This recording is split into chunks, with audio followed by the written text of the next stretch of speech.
Assalamu alaikum warahmatullahi ta'ala wabarakatuhu. Welcome to A Blessed Union, a premarital journey with Deen. I am Maryam Muhammad Kudu. Joining me today in the studios is Coach Abdul Malik Abdullahi Abu Sufyan. You're welcome to the studio. Thank you. MashaAllah. Today we are going to be discussing meeting emotional needs. You will all agree with me, love in marriage is not just spiritual, it is emotional and physical. Coach. Yes. What can we say about the love languages to help us meet emotional needs, spiritual needs, and even physical needs? Well, speaking about love language, or let me say love languages, just the way we have languages that we have been using in talking. English language is a language, right? No. Nupi is a language, Hausa is a language, and so on. Love is also a language. So that means we are now using this as a metaphor. No. If you do not understand a particular language, communication in that language will not take place. No. So when we speak about love languages, there are things that couples do in order to express their feelings towards their partners. And this could be words of affirmation. That is, when an individual is moved by a word, he recognizes love when expressed, when said verbally. This is referred to as word of affirmation. Then we have quality time, which is about undivided attention. When you are talking to your partner, when you are discussing with your partner, when you smile at your partner, when you are together with your partner, your attention is fully on your partner and not on other things. So quality time is the second, which is synonymously we may say undivided attention. Yes, I'm talking to you, I shouldn't be pressing my phone. Yes, I'm listening. Yes, I'm hearing you, I shouldn't be doing this. When I'm talking to you, I should fully focus on you. Then we have gift presentation. And with gift presentation, that is about showing love through gift giving. The Messenger sallallahu alaihi wasallam said, "Tahadu tahabu." Give gift, you shall love one another. Then we have acts of service, which is about helping your partner to do house chores. For example, if the wife would be involved in doing something and the husband could come in to help her with her house chores, washing the plate, helping her with cooking, helping her with sweeping the room, helping her with pressing her clothing. These are all acts of service. Then we have physical touch, which is about sexual relationship and foreplay, things that may precede the sexual relationship. That is cohabitation now generally. That is about physical touch. So individuals receive love and recognizes love through different means, through different ways. And these ways are known as the love languages. So when an individual only appreciates love through word, through voice, through verbal communication, this individual, when presented gift and the interest in the name of showing love, may not much appreciate it, but would appreciate it when you say, "You look beautiful and I'm glad you are appearing like this. I feel happy looking at you." The person will feel happy. So if the person is moved by this statement, we call that as word of affirmation. But for the individual whose love language is gift presentation, he or she may prefer gift. So the gift, it mustn't be something big. Yeah. It could be a gift of... Even if it's a sweet. Yes. But in presenting the sweet, one has to be technical about it, intentional about it. Yes. So you present, it could be a gift of poem, a gift of songs, a gift of book written about your spouse, written about your partner. It could be, yes, anything. But it should have a meaning. It should have a meaning. For instance, for me, regarding my wife, I decided to write a book about her, and I titled it, "Let me not share it with others." It is fully for her. So it's even for saying it is fully for her, I wouldn't share. It's something I'm expressing about word of affirmation. You understand? I'm trying to show love through word in this case. So in presenting the gift, it could be that through anniversaries, You were married on a Friday. Let me say, on a Friday, 24th of December.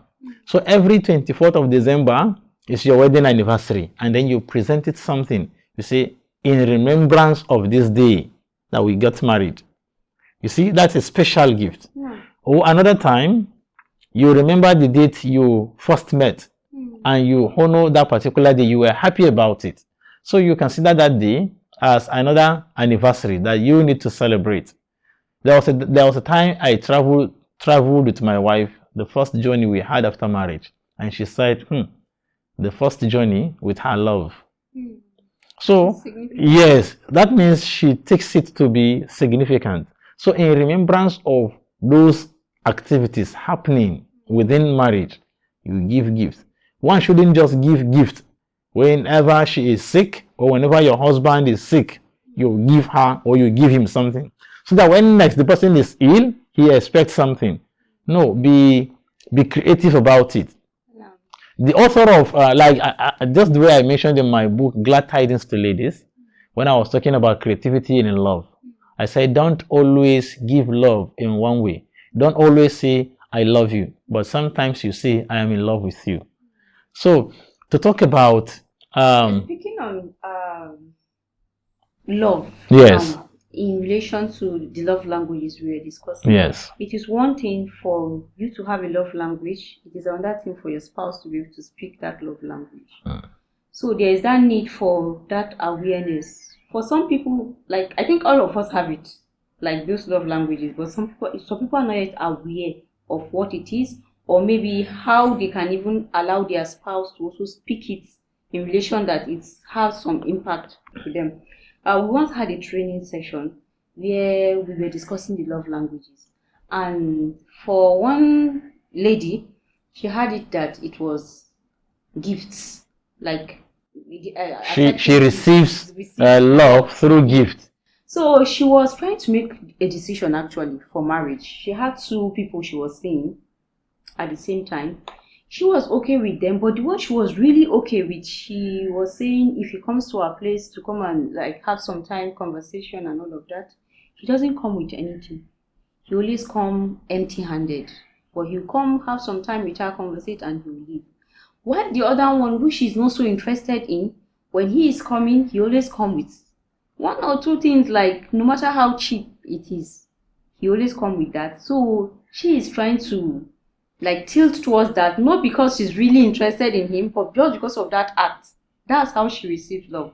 So what we had then was, the conclusions we had then was, why not discuss it with this person? Like, if he's not aware of your love language, there's that need for that awareness to be created. So have a conversation with him. It's not necessary that he has to buy the whole world for you, like before you can say you are receiving gifts. It can just be something as small as a sweet biscuit, something like that. At least she knows what she wants. She already have it with her, but something is missing. So how can you communicate that missing link? Like, how do spouses identify these love languages to be able to move on? Yes, first we must recognize that these love languages could be in primary form or in secondary form. No. We all have an aspect of the 5 love languages. Word of affirmation, gift presentation, quality time, acts of service, physical touch. No. But out of 100, an individual, let's say myself, I may be moved, I may receive love 40% through words of affirmation. When you appreciate me, when you praise me, when you thank me, I feel happy about it. 40%. Then in terms of quality time, to give me your undivided attention, it may be 20%, making 60, right? Then in terms of gift presentation, maybe I appreciate it, let me just say 10%, making 70. Then in terms of acts of service, mine maybe, let me now say 20. Then physical touch, 20. That makes it 100. So you can see that I have each aspect of the 5 love languages. Another person, I may see, let me assume my wife or you now, to your husband, you may be different. Maybe for you, word of affirmation is just 5%. Quality time, 40%. Physical touch, 10%. You understand? It differs like that. So, but we all have. So the one that has more mark, more score, is the primary love language of an individual, and other ones are secondary love language. Where the problem lies is this. Individually, we express love, we show love the way we receive love. If I am moved by word, whenever you say, oh, I'm looking handsome, if I feel happy, whenever I see a lady that I'm proposing to, or I want to show her love, I will always commend her. I will speak about her dress. I will speak about her voice. I will commend her walking. Even the way she's walking, I will be commending on that. But unknown to me, the lady may be receiving love through gift presentation. So I want to use the case you presented, gift presentation. So what to do in this scenario is to really discuss, as you mentioned. Discuss. Show. Let him know your love language. Let him know of your love language. Let you know and let him know as well your love language. To see if he can learn about that. Because it's something really we have to learn. Every individual. So because you may be showing love and the person is not receiving. And then the person will feel her husband doesn't show her love. Or his wife doesn't show him love. It may not be true. But we are showing it differently. I knew of a scenario of a woman whose husband is of acts of service. So the husband will go to kitchen and cook for her, sweep the room, wash her clothing. But the woman's love language is physical touch. She wants game in the other room. And so she's getting angry. This her husband is just leave my kitchen for me. Just leave my kitchen for me. And to the husband, he is doing well. But unknown to him, the wife is not receiving. So if your wife's love language or your partner's love language in this case is physical touch, but you are busy expressing it verbally, you look beautiful, you look handsome, the person will say, my partner is a noisemaker. He can make noise. He wouldn't allow you to have listening ears in this house. Always. And it is not true. He is trying to show love. So you say, oh, my darling, I appreciate the love you are showing me. I would appreciate it more when you add with this. And then the person will understand. That's how to go about it. Thank you, Coach, for the response. When it comes to being intentional about love language, I'm emphasizing on that intentionality. Is it the husband or the wife that's supposed to strike that discussion, especially when it is lacking? Like, we all have it. Identifying it, like you have to put in the effort to be able to identify it, to be able to speak it. For example, where the wife's love language is act of service. She needs somebody to help with the cleaning in the house, with the children, like daily running around and all of that. Act of service is a love language. And you also have where you have cultures where if the husband steps in to the kitchen to help out in one way or the other, it becomes an issue. Like, how can they be intentional about one? Who needs to strike that conversation? Is it something that it's necessary that it's a male that has to bring up the conversation of identifying those and working towards it, or it is the female? And where we have cases of where culture is trying to come in, like all these cultural thoughts are trying to come in, how do we manage those? Well, whenever we hear about marriage, it's already telling you that it involves minimum of two people. Two people, yes, two people. So the husband has to make effort. The wife will also have to make effort, because the husband receives love and the wife receives love. The husband is in thirst of love. The wife is also in thirst of love. So if you are thirsty, if you are feeling hungry, what do? You go for food. So you make effort. Don't wait until your husband is starting the discussion. No, get started with that. So if the wife is not showing love in the way the husband appreciates, you should call her for a discussion and then discuss. And if the husband is not showing love in a way that the wife appreciates, let her also speak about it. And that is why premarital counseling is so important before marriage. Because if couples, if intending couples would go for counseling, they would have been guided through all of this. So as at the time of getting married, they are both aware of what the love languages are. What's my love language? What's your love language? What's her love language? What is his love language? In talking about the culture that you spoke about, well, people need to know that what really, let us ask ourselves, let every couple ask himself, or let the couples ask themselves, what do we need as couple in this family of ours? What do we need? We need peace, we need enjoyment, we need relaxation, we need emotional support, emotional balance. These are the needs. We all agree. Then we need to be expressive about this. I need not to keep it to myself. The love I have is for my wife. The love she has is for me. So let her show it to me. Let me also show it to her. There should not be anything like that. So when people feel, no, if you help your wife, she has charmed you. Especially, that's the culture. When the husband is helping the wife, he has been charmed. No. Do it that what you are doing is act of worship. The Messenger sallallahu alaihi wasallam is reported to be helping his wives at home. That whenever he is at home, he used to help his wives when he is at home. Personally, I help my wife. I help her with even ironing, with washing. I do. And that's why I'm even saying it here. I do as well. Marriage is something between both of us, and we have to work towards it. So the wife too should do. Another thing where culture is harming, especially this love language thing.